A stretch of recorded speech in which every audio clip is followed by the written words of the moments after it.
And I thought we were going in the usual order and WIB last, so I was going to say, and you've already said thank you to our wonderful audience for coming, but I was also going to say thank you for continuing to host and have our Lit Cafe evenings. It's a wonderful time and a wonderful way for like-minded individuals to come and get to share, so thank you for that. This is Poetry from the Pelican, my chapbook that I've put together, and I'm going to read from this tonight.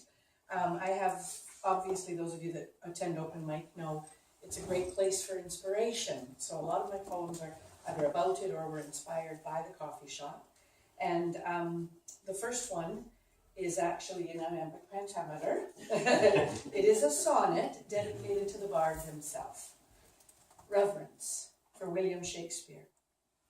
Unlike the star, your worth is known, your height immutable, your summer's lease reaching through 4 centuries to sing your words might, the foundation for future works, teaching us brilliance, one line at a time, living ever young in your poetry's sweet lines. From the most poignant love story, giving us jocund day, to magic, where we find the sun exhaling meteors, burning songs, shooting through the universe. You ride the comet's tail, your poetry turning time into noble eloquence. Your wide touch, your potent art, your genius lives on. Humble patrons, behold the work you've done. And I realized we'll have to save all the clapping till the end for mine, because mine was 10 minutes exactly. This one's called From a Photograph, 1892. She leans on the windowsill, looks out onto the face of spring, where only a fortnight ago frost filled her yard and foyer. Now black-bellied dipper sings for his mate, waits for his piece of yesterday's bread, flits past the empty cage, its tenant recently expired. She turns the pages of the New England magazine, smuggled to her at breakfast by her American cousin, scans the pages again and again until certain she too can see the young wallpaper.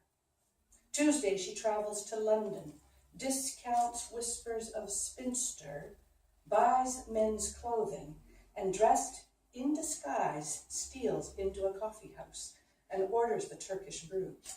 Envies the loose-collared woman leaning over the counter, engrossing men with her buxom conversation.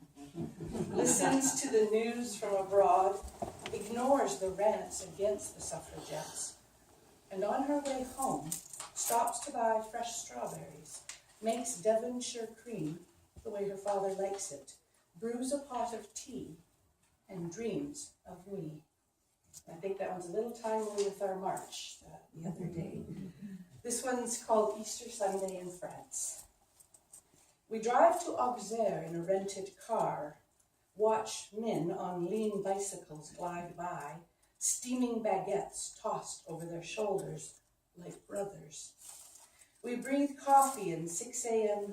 pastry aromas, taste their linger on our tongues, walk the cobblestone narrow between aged dwellings, and follow vibrating air. An ancestral song, echoes of choral monks in the dove's hums, romanced by medieval halls, aching for company. 20 paces in half a day.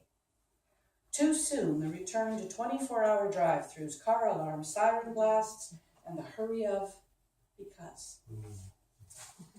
And this one's actually called Poetry Night at the Pelican.